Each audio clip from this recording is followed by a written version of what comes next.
Hey guys, I have beaten a Grandmaster, Woman Grandmaster, and I wanted to show you the game because it was an amazing Sicilian dragon defense played by me.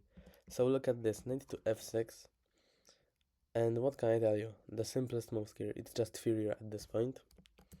Although I'm not a Fury guy, this is the simplest Fury because I just move every piece once, and it just makes sense. Somebody once taught me that you can exchange and play bishop c6, and I do that.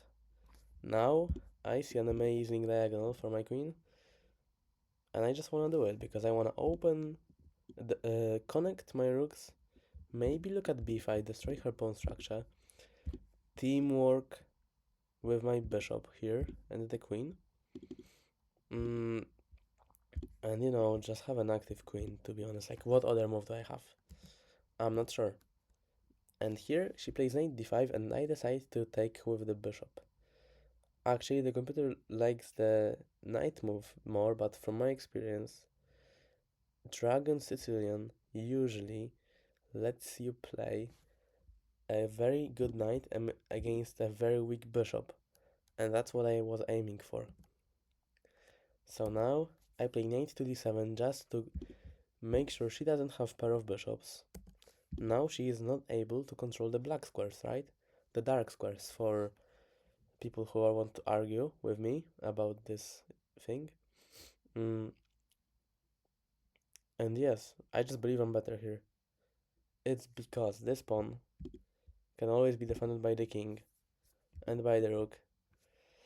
Yes, the rook is gonna be pinned there, but it's gonna be defended very well. But these pawns, I might rip. I might rip soon. Queen d4, and I decide to exchange the queens. She's got a lot more active queens, so I want to exchange this because of this fact, but also I want to exchange because I want the endgame. I believe I'm gonna be better in the endgame. Unfortunately, she just gives away the pawn, and I just come back with a queen, with a queen trade offer. It was a blitz game, by the way, so you know, it's normal that she hung a pawn or something like this. And it's an online game. Maybe she was, on the toilet or something. It's normal, guys. It's normal. It's a blitz game, but it's still a WGM, so I want to share it. And Dragon, Sicilian Dragon, which I believe I have a little experience in, and I can teach you something. Why rook c7? Maybe double up, threaten taking on c4 with the knight and the rooks, and defend the e7 weakness. It's just a good move. And b7. Rooks like to be on the second rank. Why? Because the opponent rooks also like to be on the second rank, but attacking. So I'm just preparing for it. b5, and now, oh no, this is bad. This is bad because I exchanged the rooks, and I place my knight here, attacking the bishop. But let's not talk about the bishop yet. Let's talk about my knight. How are you going to get rid of this knight from this square? You won't. You won't. There's no force that white has control over that can kick this knight out of c5, which means that it's probably a good outpost for my knight, and it's probably a good knight.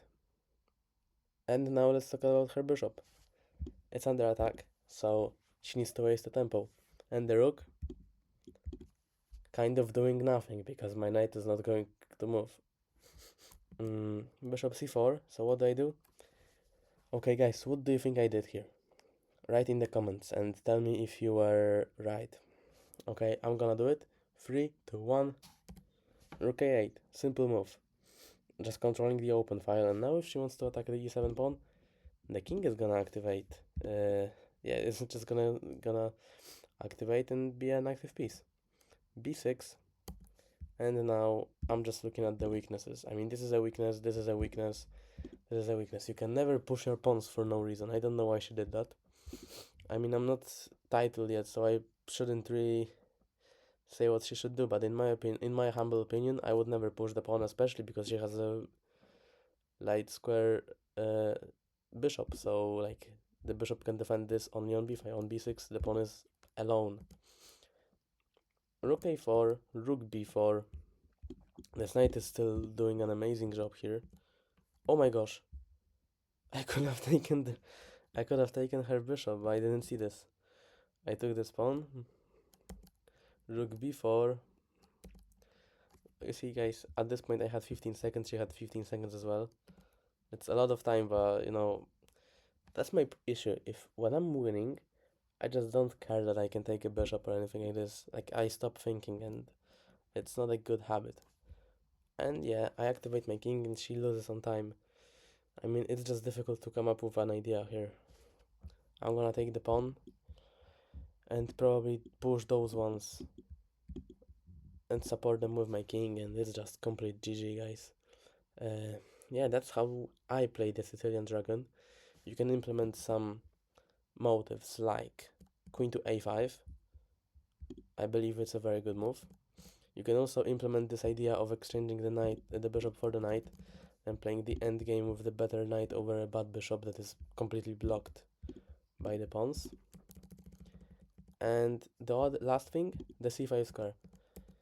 The c5 square in the Sicilian Dragon, in the King's Indian, is a very powerful square, and usually you should place your knight there. If you can place it and your opponent can kick it out, it means you are probably doing good here in your game.